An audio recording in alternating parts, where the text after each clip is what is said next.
Hey, good to have you here. I'm Ash, and this is Sage. Let's just talk for a while. Yeah, come sit with us. No pressure today. So, Monday morning. How are you feeling? Did you sleep okay? Honestly, not great. I kept thinking about that team meeting today. I don't know why. I couldn't stop thinking about it. The one with the new manager? Yeah, I mean, it's a normal meeting. I know that. But still, my brain didn't let me sleep. That happens. I had that last week before the client call. Just lying there, going through everything I might say. Every possible question. Exactly that. You're just lying there, thinking, going in circles. And then the meeting happens and it's fine. Usually. Yeah, I keep reminding myself of that. It's usually fine. It just doesn't always feel that way at 2 a.m. No. It doesn't. Coffee? Please. Yes. I'll grab it. Give me a second. You know what's funny? I've been working here for 2 years now. 2 years. And I still feel nervous before some meetings. That's not strange, Sage. I think everyone does. Even people who seem very confident. They feel it too. Really? Really. They just get better at not showing it. That's all. That's actually helpful to hear. I always think it's just me. It's never just you. Okay, good. Good. Here. Coffee. Thank you. Oh, that smells good. So, the meeting. What are you nervous about specifically? I think I'm nervous about speaking. You know, my English is okay for emails, for messages. But speaking in a meeting in front of everyone, it's different. It is different. You have less time to think. Yes, exactly. In an email, I can stop. I can check. I can change a word. In a meeting, you have to just go. And if you pause too long, it feels awkward. Yes. And then I panic and I say something wrong or I lose my sentence in the middle. I've done that so many times. You have? So many times. I remember once I was in a meeting trying to say something important. I got halfway through the sentence and just stopped. Complete silence. Oh no. What did you do? I said, sorry. Let me start again. And I started again. And? And nothing. People just waited. They were fine. I was the only one who thought it was a disaster. That's the thing, right? We feel so much worse about it than other people do. Every time. We think it's a huge problem. But for everyone else, it was just a small pause. I need to remember that. Let me start again. It's a really good phrase, actually. Very simple. Very natural. Let me start again. Yeah, I can use that. You can say it slowly too. Let me start again. Like you're just thinking. Normal thinking. Let me start again. Okay, I feel like I should practice that. You kind of just did. Huh, I guess I did. And another one. Can I just add something? If you want to speak in a meeting and the moment is passing and you feel like now or never. Yes, I know that feeling. Everyone is talking and you have something to say, but you can't find the right second to say it. Right. So you say, can I just add something? And everyone stops. And they listen. It's a polite way to enter the conversation. Can I just add something? That feels doable. It is doable. Try it today. I might actually try it today. Do it. You'll be surprised. Okay. You know, I read something this morning while I was waiting for the coffee machine. Something about remote work. There's a new report about how people work now. Oh yeah? What did it say? Something about how more companies are asking people to come back to the office. Like full-time or almost full-time. That's been happening more and more. I saw something similar last month. And it made me think about communication. Because when you're in the office, communication is different from when you're remote. Completely different. When you're in the office, you can see someone's face. You can feel the energy of the room. Right. And remote, you're looking at a small square on your screen. You can't always tell if someone understands you or not. That's actually one thing that makes remote meetings harder for English learners, I think. You can't see the full reaction. You miss a lot. Exactly. And sometimes the internet cuts out and you miss a whole sentence. Or someone is talking and you hear half the words. And then you have to decide, do I ask them to repeat? Or do I just pretend I understood? Honestly, I have pretended to understand so many times. Me too. We all do. And then later I'm like, wait, what did they actually say? The thing is, it's much better to ask. Even if it feels embarrassing in the moment. I know that. But in the moment. In the moment it feels hard. I understand. You just don't want to be the person who didn't understand. But here's the thing.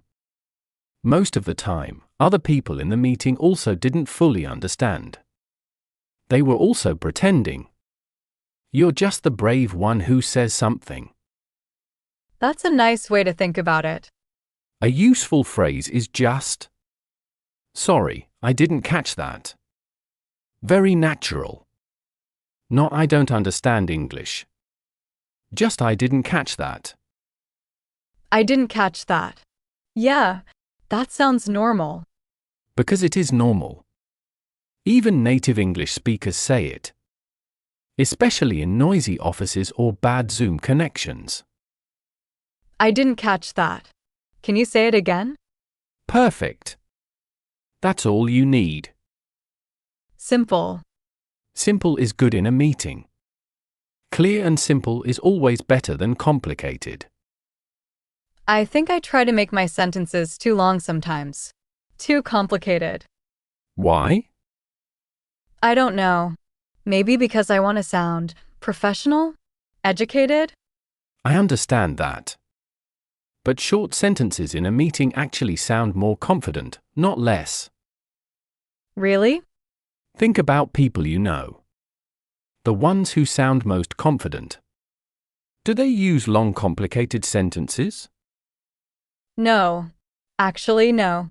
They say things very clearly. Short. Direct. Exactly. I think we should wait. I'm not sure yet. Let me check that. Short.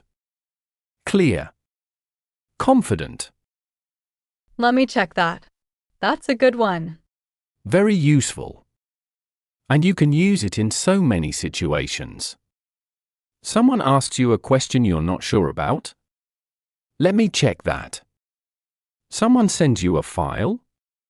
I'll check that now. Someone asks about a deadline? Let me check the schedule. It gives you time. It gives you time. And it sounds professional. Not confused. I like that. I'll use that today. Good. And do you remember what you said earlier? Can I just add something? Use that and let me check that together, and you're already so much more comfortable in that meeting. Those two phrases. Okay. I'm writing them down. Good idea. Can I just add something and let me check that? Okay. And if you need more time to think, you can say, "That's a good point." It's not agreeing or disagreeing. It's just giving yourself a moment. Oh, that's clever. That's a good point. Then you think for 2 seconds. Then you respond. That's a good point. Huh. I just used it. You did. Okay, I feel slightly better about this meeting already. Good. That was the goal. Can I ask you something? Have you ever had a really bad moment in a meeting? Like, a real one? Oh, definitely. Once. About 3 years ago. I was presenting to a big group. Maybe 15 people. Oh, that's a lot. And halfway through, I said the wrong word. A really wrong word. The kind of mistake that makes everyone's face change. Oh no. And I knew the moment it came out. I knew immediately. What did you do? I laughed. A little. And I said, "Sorry, wrong word. What I mean is." And I continued. That's actually brave. It's the only option. If you stop and apologize too much, it becomes a bigger moment than it was. If you just correct it and move forward. People forget quickly. People forget in about 4 seconds. They're already thinking about their next email. That's actually very reassuring. People are mostly thinking about themselves. Not about your mistake. Huh. That's true. I am always thinking about my own mistakes when other people speak, not theirs. Exactly. So they're doing the same. Everyone is in their own little world in a meeting. Okay. I feel like I should write that down too. People forget in 4 seconds. It's close to true. You know, listener, if you're in a meeting today or tomorrow, try this. Just one of these phrases. Can I just add something? Or let me check that. Just one. That's enough. One is enough. Don't try everything at once. Just one. One small step. Every small step counts. Okay. So, this article I was reading about the office and remote work. It also mentions something about communication styles. How companies are thinking more about psychological safety now. Psychological safety. What does that mean to you? I think it means feeling safe to speak. To say something without worrying that people will judge you or criticize you. That's a good explanation. Feeling safe to say, "I don't know." Or "I made a mistake." Or "I need help." Yes, and a lot of people don't feel that way at work, especially if English is not their first language. That adds another layer of pressure. A big layer. Because you're already thinking in 2 languages sometimes. You think something in your first language, and then you have to translate it fast. And the translation takes time. And in a meeting, time feels expensive. Very expensive. Like every second of silence costs something. But it doesn't, really. I know, but it feels that way. Silence is actually okay in conversation. A small pause is normal. It shows you're thinking. That's not a bad thing. I've heard that. But doing it is different from knowing it. That's the hardest part of anything. The gap between knowing and actually doing. The gap. Yeah, I know I should speak more in meetings. I know that. But doing it is harder. So we make it smaller. One phrase. One moment. Today. That's all. Just one. Just one. And then tomorrow, maybe one more. Okay, I can do one. You can. And you know what's interesting about that article you mentioned? About coming back to the office? What? A lot of people are nervous about that too. Not just about English. Just being around people again. After working from home for a long time. Oh, that's real. When I started working from home, I thought it was going to be amazing. No commute, comfortable clothes. And? And it was. For a while. But then, I don't know, I started to miss small things. Like the coffee machine. The sound of people in the background. The small talk. Yes. Which is funny because small talk used to make me nervous. And now you miss it. And now I miss it. That's strange, right? It's very human. Small talk in English is its own kind of difficult, though. It's not like work English. It's harder to plan. Because it's spontaneous. Yes. In work English, you can prepare. You know the topic. You know the vocabulary. Small talk just happens. Suddenly someone is next to you at the coffee machine and they say, "So, big week." And your brain goes completely empty. Huh. I've been there. What do you even say to big week? Yeah, pretty busy. You? That's it? That's it. And then they talk. And you listen. And you nod. And you say yeah, or totally, or for sure. For sure. I use that one. It's a great one. Very natural. Very casual. For sure. And then what? And then the coffee is ready and the conversation is over and you both go back to your desks and everything is fine. That's actually it, isn't it? Small talk doesn't need to be a deep conversation. It doesn't need to go anywhere. It's just human contact. A small connection. A moment of we are both here, in this place, doing this work. That's a nice way to describe it. Small talk is just kindness in short sentences. Oh, I like that. You can try it today. If someone is near the coffee machine or the elevator. Just big week, or how's it going? How's it going? Simple. And if they say fine, you just say yeah, busy but good. Busy but good. That's true most of the time, actually. It is. And it's honest.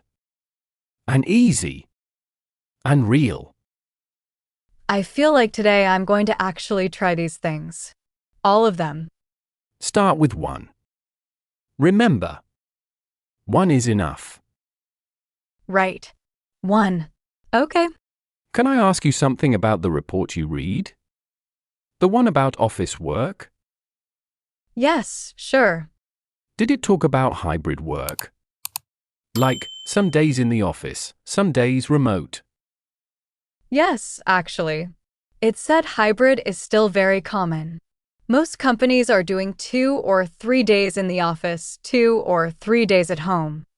That seems to be the middle ground. The middle ground. I like that phrase. The middle ground. Something between two options. Not fully one, not fully the other. The middle ground.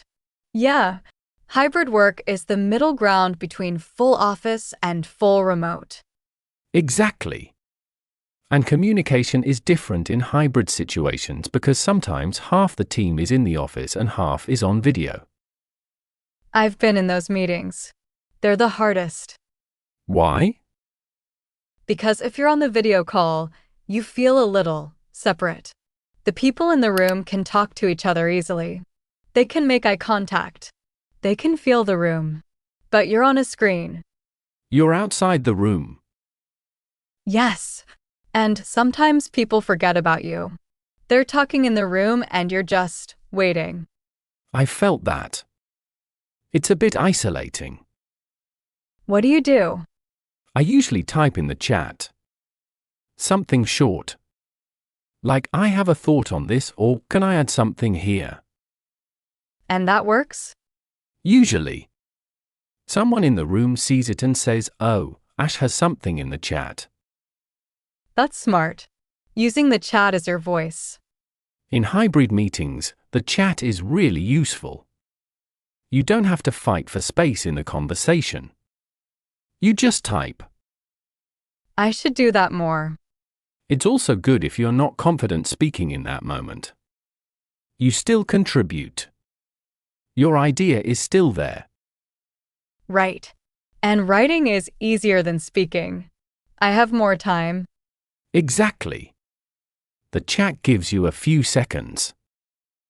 I'm going to use the chat more. I think I've been avoiding it because it feels like interrupting. Like I'm putting a note in front of everyone. But everyone does it. It's a normal part of the meeting now. Is it? People type questions, reactions, links.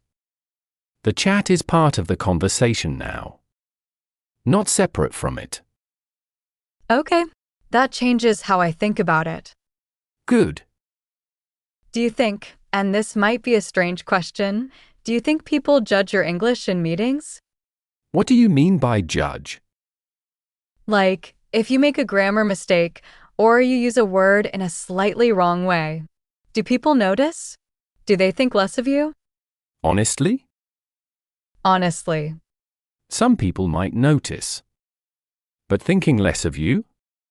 No. Not good people. Not people who have worked in international environments. And bad people? Bad people will find something to judge no matter what you do. So they don't count. Huh. Fair. Most people in a meeting are focused on the idea, not the grammar around it. If your idea is clear, it doesn't matter if the grammar is perfect. The idea matters more than the grammar. Always. And honestly, some of the most clear communicators I've worked with were not native English speakers. Because they had to think carefully about every word. So every word had meaning. That's interesting. I never thought about it like that. When you think before you speak, your words are usually better. Not worse. That's actually nice to hear. Take your time in meetings. It's okay. Take your time. Yeah. Most people need a moment to think. You just notice it more in yourself because you're watching. I'm always watching myself. Too much. It gets better. The more you do it, the more normal it feels. And one day you're in a meeting and you say something and you realize, I didn't even think about it. It just came. Has that happened to you? A few times. And it feels great. Not because you said something perfect, but because you said it naturally. Without the panic first. That's what I want. No panic. It comes. Slowly. With practice. With time. Do you think listening to conversations like this helps? Like English audio? Podcasts? I do. Because you're not under pressure. You can listen and absorb. You don't have to perform. You can just take it in. Right. And phrases go into your brain quietly. You hear "let me check that" enough times and one day in a meeting it just comes out naturally. Without thinking. Without thinking. That's the goal. When English stops being something you do and starts being something you have. Something you have. I like that. Like a tool you carry with you. You don't think about carrying it. It's just there. I want that. You're closer than you think. You always say that. Because it's usually true. Okay, let me ask you something. The meeting today. The one with the new manager. What should I do if I don't understand something she says? First, don't panic. Just breathe. Breathe. Okay. And then you have options. You can say sorry, Could you say that again? Very simple. Very polite. Could you say that again? Or sorry, I didn't quite catch that. Could you repeat the last part? Could you repeat the last part? That's very specific. I like that. Because sometimes you understood most of it. Just one part was unclear. So you ask for just that part. Could you repeat the last part? Yes, I can say that. And most managers appreciate when you ask. It shows you're paying attention. You care about understanding correctly. Not that you weren't listening. Exactly. Asking for clarification is a professional skill, not a sign of weakness. I've always thought of it as weakness, as admitting I didn't understand. It's the opposite. It takes confidence to say, I need that again. I never saw it that way. Pretending to understand and then doing the wrong thing, that's harder to fix later. True. I've done that. Done something completely wrong because I didn't want to ask. We all have. Once I sent a whole report to the wrong person because I thought someone said send it to the team, and they actually said save it to the drive. Oh no. Yeah, that was not great. Did you fix it? I did. I sent a message and said sorry, I sent that to the wrong place. I fixed it now. And moved on. Perfect response actually.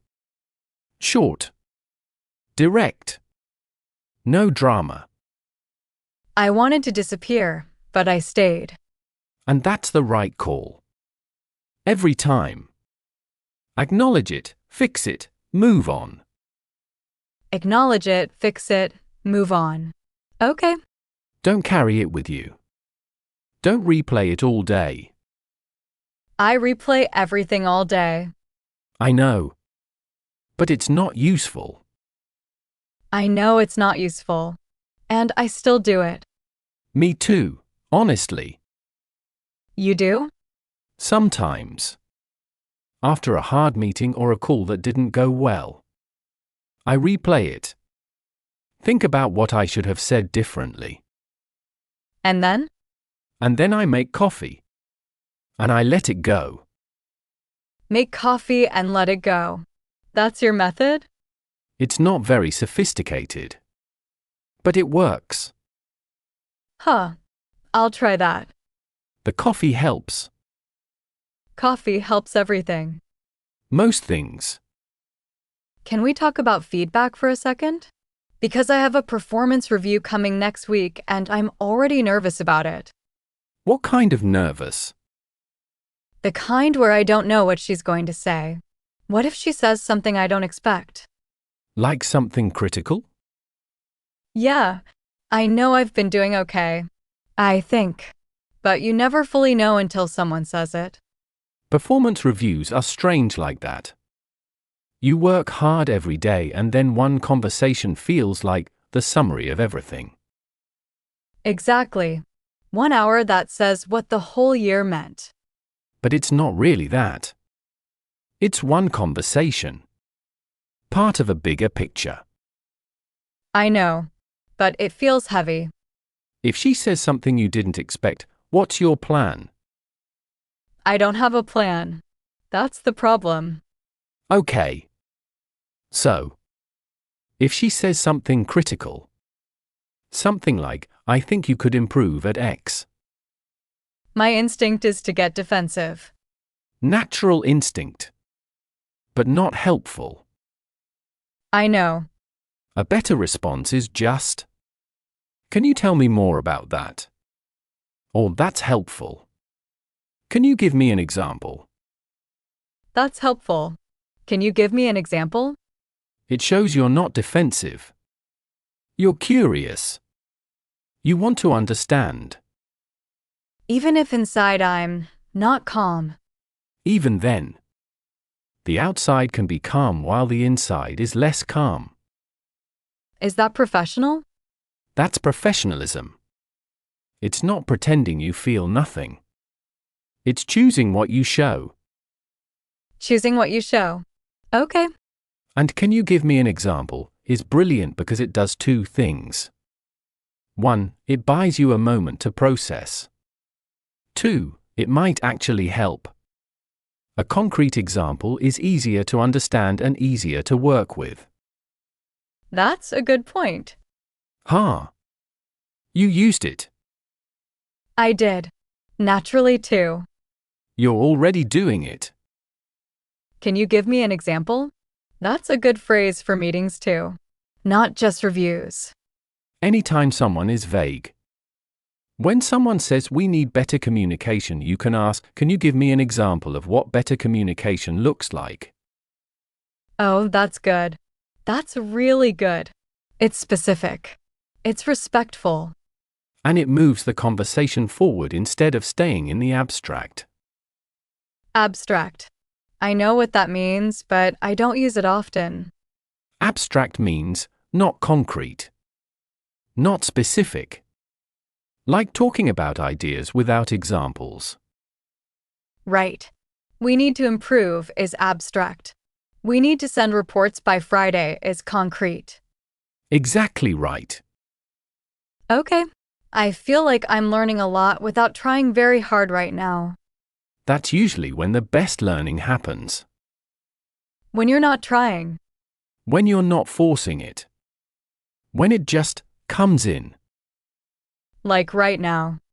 Exactly like right now. Listener, are you with us? We're just having a normal morning. A little coffee. A little worry. A lot of real English. Does this feel familiar to you? The morning before a meeting? The little nervousness? If it does, you're not alone. Most working adults feel exactly this. Every day. Every day. The nervousness doesn't mean you're not good enough. It means you care. People who don't care are never nervous. Exactly. The nervousness is proof you're taking it seriously. I'll try to remember that. Write it on something. The nervousness means I care. That's actually, yeah. Okay. I'm writing it. Good. You know what I saw recently? Someone shared a post about how many people feel like they don't belong at work. Like they got the job by accident and any day now someone will notice. Imposter syndrome. Is that what it's called? Imposter syndrome.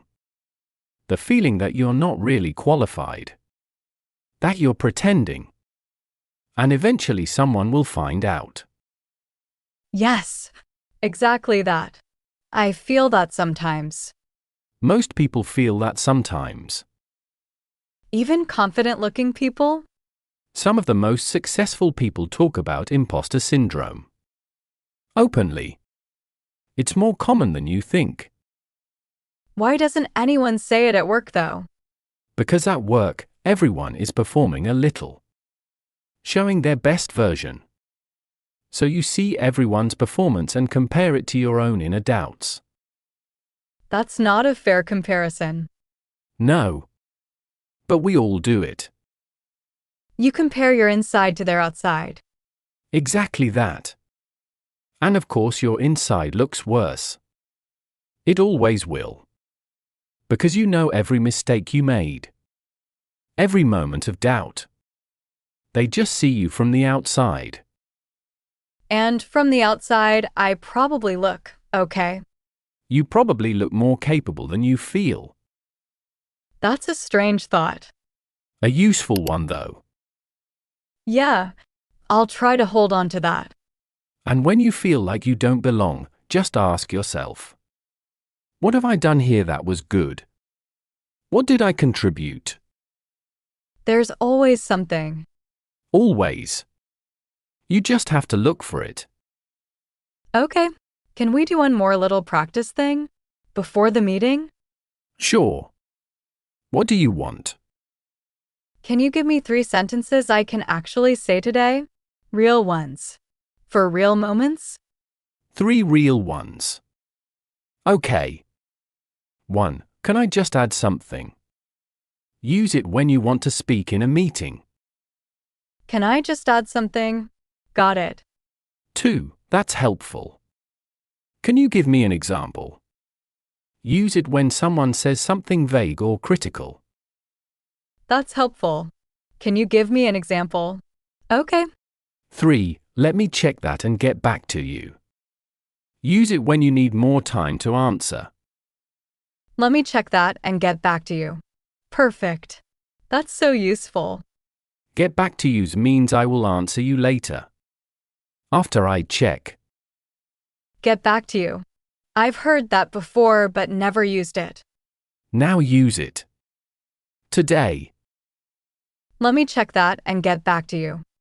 Perfect. Listener, if you want, try those 3 phrases today. Just one is enough. Pick one. The one that feels most natural to you.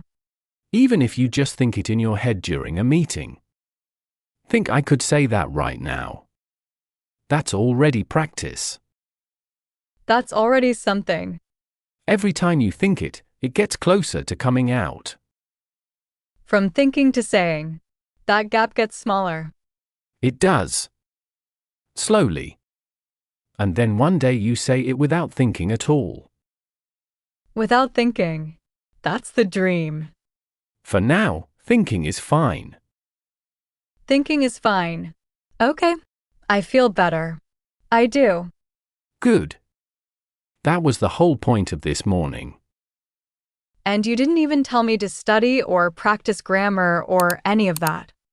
Because you don't need to study grammar before a meeting. You need to feel okay. You need to feel okay. Yeah, that's actually true. If you're too nervous, you can't access anything, even things you know. The anxiety blocks the language. It really does. I've had moments where I knew the word and I just couldn't find it because I was too stressed. When you're calmer, the language flows better. Not perfectly, but better. So the calmer I feel, the better my English sounds. More or less. Yes. So listening to something calm like this before work is actually useful. Technically, yes. I'm going to tell my brain that. This is preparation. This is work. It is work. The quietest kind. The quietest kind. I like that. Listening is always working. People underestimate it. But everything starts with listening. Speaking comes after. Babies listen for a whole year before they say a word. And they learn everything in that year. Without pressure. Without tests. Just absorbing. Absorbing. Yes. That's exactly the right word. Absorb. To take something in slowly. Like a sponge. Exactly. And you're doing that right now. I guess I am. The phrases we use today, they're in your brain now. Somewhere. You might not feel it. But they're there. Waiting. Waiting for the right moment. And then they come out. And then they come out. And you surprise yourself. I like surprising myself with good things. Who doesn't? Ash, what's something you learned in English that surprised you? Like a phrase you didn't expect to be so useful? Fair enough. Fair enough? When someone gives you a reason for something and you accept it. Even if you don't love the reason. You say, fair enough. Like, the meeting is at 8 in the morning and I think that's too early. And you say the client is in a different time zone. And I say, fair enough. Exactly. You understand. You accept it. Fair enough. Fair enough. I like that. Very British sounding. Very. But used everywhere now.